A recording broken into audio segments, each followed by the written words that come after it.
नमस्कार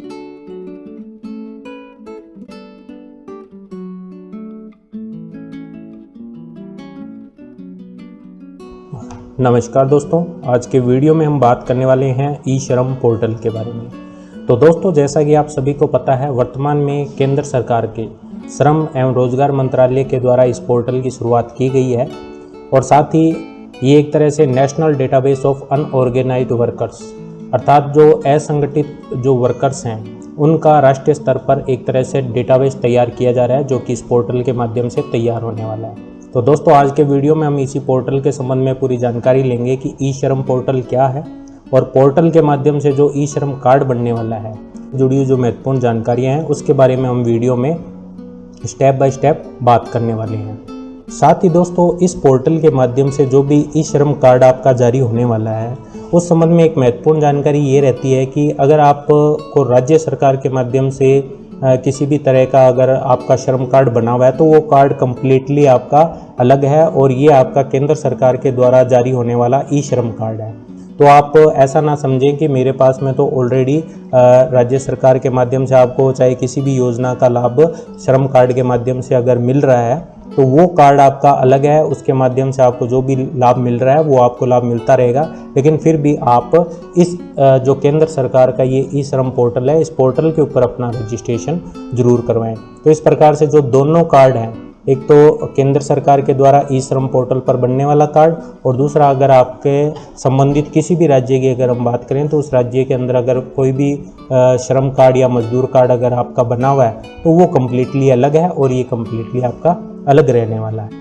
तो दोस्तों, यहाँ पर हम सबसे पहले बात कर लेते हैं कि ई श्रम पोर्टल क्या है। अगर मैं सीधे शब्दों में बात करूँ तो केंद्र सरकार के जो श्रम एवं रोजगार मंत्रालय भारत सरकार द्वारा विकसित ये एक पोर्टल है और इस पोर्टल का मुख्य उद्देश्य रहेगा कि आधार के साथ में जितने भी असंगठित कामगार हैं या जो मजदूर हैं उनका राष्ट्रीय डेटाबेस इस पोर्टल के माध्यम से तैयार किया जा रहा है। और साथ ही इस पोर्टल के अंदर जब हम अपना पंजीकरण करेंगे तो उसके अंदर उनका जो भी कामगार है उनका नाम, व्यवसाय, पता या कुछ बेसिक डिटेल्स है जो कि इसके अंदर भरी जाएगी। और इसके साथ ही जो ई श्रम पोर्टल है ये असंगठित जो कामगारों का अब तक का देश का पहला राष्ट्रीय डेटाबेस होगा। और साथ ही दोस्तों, इसके लिए जो पोर्टल बनाया गया है उस पोर्टल का लिंक है www.ishram.gov.in। तो दोस्तों, अब हम बात कर लेते हैं कि ई श्रम पोर्टल का मुख्य उद्देश्य क्या है।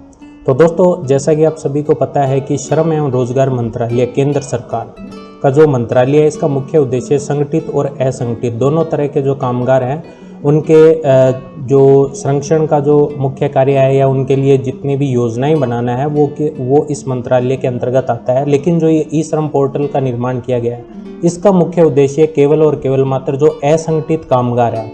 आगे हम बात करेंगे कि असंगठित कामगारों में कौन कौन से कामगार आने वाले हैं। तो अभी हम पोर्टल के मुख्य उद्देश्य की बात कर रहे हैं। तो यहाँ पर जितने भी असंगठित कामगार हैं उनका एक तरह से जो आधार कार्ड है, आधार कार्ड के साथ में उनका एक डेटाबेस तैयार करना है ताकि भविष्य के अंदर जो भी योजनाएं आ रही है वो इस पोर्टल के माध्यम से ही इन असंगठित कामगारों को उन योजनाओं का लाभ दिया जा सके। साथ ही जितने भी तरह की सामाजिक सुरक्षा की जो योजनाएं हैं वो भी इस पोर्टल के माध्यम से दी जा सके। या फिर कभी भी जो आपात स्थिति आती है, आपात स्थिति में अगर किसी भी तरह की सहायता अगर इस तरह के कामगारों को दी जानी होगी तो वो इस पोर्टल के ऊपर जितने भी कामगार रजिस्टर होंगे डायरेक्टली उनको डीबीटी के माध्यम से उनको सहायता उपलब्ध करवाई जाएगी। अब हम बात कर लेते हैं कि इस हम पोर्टल पर कौन कौन पंजीकरण करवा सकता है। तो सबसे पहली बात करेंगे कि कोई भी कामगार जो कि असंगठित क्षेत्र में कार्य कर रहा है। अभी हम आगे बात करेंगे कि असंगठित क्षेत्र के अंदर कौन कौन से कामगार आने वाले हैं, इनकी एक कंप्लीट लिस्ट है। तो उस लिस्ट के माध्यम से आप जान सकते हैं कि कौन कौन पर्सन है जो कि असंगठित क्षेत्र के अंतर्गत आ रहा है।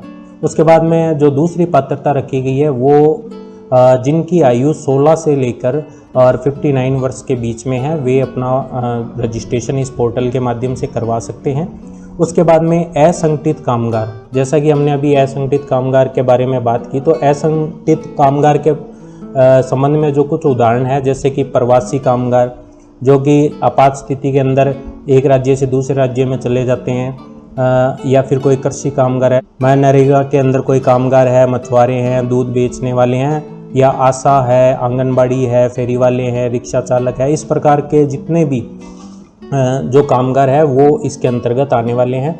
और इसके संबंध में एक पीडीएफ है, वो पीडीएफ भी अभी मैं वीडियो के लास्ट में आपको अवेलेबल करवा दूंगा, और साथ में वीडियो के लिंक के अंदर भी उस पीडीएफ का डायरेक्ट लिंक आपको अवेलेबल हो जाएगा, तो आप वहां से क्लिक करके पूरी पीडीएफ को भी आप देख सकते हैं। तो दोस्तों यहाँ पर हम बात करेंगे कि असंगठित कामगार कौन है। तो असंगठित कामगार से ऐसे कामगार से है जो कि गृह आधारित स्वनियोजित अथवा असंगठित क्षेत्र में मजदूरी या कामगार के रूप में नियोजित है। अर्थात असंगठित कामगार के अंदर वे व्यक्ति आते हैं जो कि अपना डेली बेसिस पे अपना काम करते हैं, उनका किसी भी संगठन या ऑर्गेनाइजेशन से कोई लेना देना नहीं है, और उनका स्वयं का भी कोई छोटा मोटा काम हो सकता है। तो इस प्रकार के लोग हैं जो कि मजदूरी करके डेली या प्रतिदिन मजदूरी लेकर अपना काम चलाते हैं। इस प्रकार के जो लोग हैं या कामगार हैं वो असंगठित कामगार के अंदर आते हैं। साथ में इसके अंदर एक कैटेगरी और आती है, इसमें वैसे भी संगठित क्षेत्र के भी ऐसे कामगार भी शामिल हैं जो कि ईएसआई या ईपीएफओ के सक्रिय सदस्य अथवा सरकारी कर्मचारी नहीं है। अर्थात कुल मिला के अगर हम शॉर्ट में बात करें तो ऐसे लोग जिनका ईएसआई या ईपीएफओ के अंतर्गत रजिस्ट्रेशन नहीं है वे भी असंगठित कामगार के अंतर्गत आने वाले हैं, और वे अपना इस पोर्टल के माध्यम से रजिस्ट्रेशन करवा सकते हैं। इसके बाद में हम बात कर लेते हैं कि पंजीकरण के लिए आवश्यक दस्तावेज कौन कौन से हैं। अगर हम बेसिक दस्तावेजों की बात करें तो इसके अंदर एक तो आपका आधार कार्ड मैंडेटरी रहेगा, क्योंकि ये जितना भी डाटाबेस तैयार हो रहा है ये आधार संख्या के बेस पे ही तैयार हो रहा है, और आधार के माध्यम से आपका रजिस्ट्रेशन होगा और फिर आपको एक यूनिक नंबर मिल जाएगा जो कि लाइफ टाइम के लिए आपका वही यूनिक नंबर रहने वाला है। इसके साथ में आपको एक मोबाइल संख्या की ज़रूरत होगी, और मोबाइल संख्या वो होनी चाहिए जो कि आपके आधार कार्ड के साथ में जुड़ी हुई हो, अर्थात इस मोबाइल नंबर को प्राथमिकता दी जाएगी। उसके बाद में एक आपका राष्ट्रीयकृत बैंक के अंदर खाता होना चाहिए आईएफएससी कोड के साथ में। अगर आपका मोबाइल नंबर आपके आधार के साथ में अगर नहीं जुड़ा हुआ है तो उस कंडीशन के अंदर आपको सीएससी सेंटर पर जाकर जो बायोमेट्रिक सत्यापन होता है आधार का, उसके माध्यम से भी आप पंजीकरण करवा सकते हैं। इसके बाद में हम बात कर लेते हैं कि ई श्रम कार्ड के लिए आप पंजीकरण कहाँ करवा सकते हैं। तो दोस्तों इसके लिए वर्तमान में अभी 2 ऑप्शन अवेलेबल है। पहला ऑप्शन तो है अगर आप स्वयं अगर आप रजिस्ट्रेशन करना चाहते हैं तो इसके लिए जो ई श्रम पोर्टल www.ishram.gov.in ये एक वेबसाइट है, इसके ऊपर आपको पंजीकरण के लिए आपको ऑप्शन मिलेगा, उसके ऊपर आप जाकर स्वयं भी अपना रजिस्ट्रेशन कर सकते हैं। दूसरा ऑप्शन रहेगा आपके लिए निकटतम जो भी सीएससी सेंटर है, कॉमन सर्विस सेंटर बोलते हैं जिनको, जो कि सेंट्रल गवर्नमेंट के द्वारा संचालित किए जाते हैं, उनके ऊपर जाकर भी आप अपना रजिस्ट्रेशन करवा सकते हैं। इसके साथ साथ में कई जो राज्य हैं, जैसे कि हम अगर राजस्थान की बात करें तो राजस्थान के अंदर जो राज्य सेवा केंद्र है, जैसे कि हम ई मित्रा की बात कर लें तो हालांकि अभी ई मित्रा पर इस सर्विस को स्टार्ट नहीं किया गया, लेकिन आने वाले टाइम में ई मित्रा पर भी इस सर्विस को स्टार्ट कर दिया जाएगा, तो हम वहाँ ई मित्रा से भी इसका रजिस्ट्रेशन करवा सकते हैं। इसके बाद में हम बात कर लेते हैं कि ई श्रम का जो पंजीकरण करवाने का शुल्क आपका क्या रहने वाला है। तो दोस्तों जो ई श्रम पोर्टल पर पंजीकरण करवाना बिल्कुल निःशुल्क है, इसके लिए किसी भी प्रकार का कोई भी चार्जेज आपसे नहीं लिया जाएगा।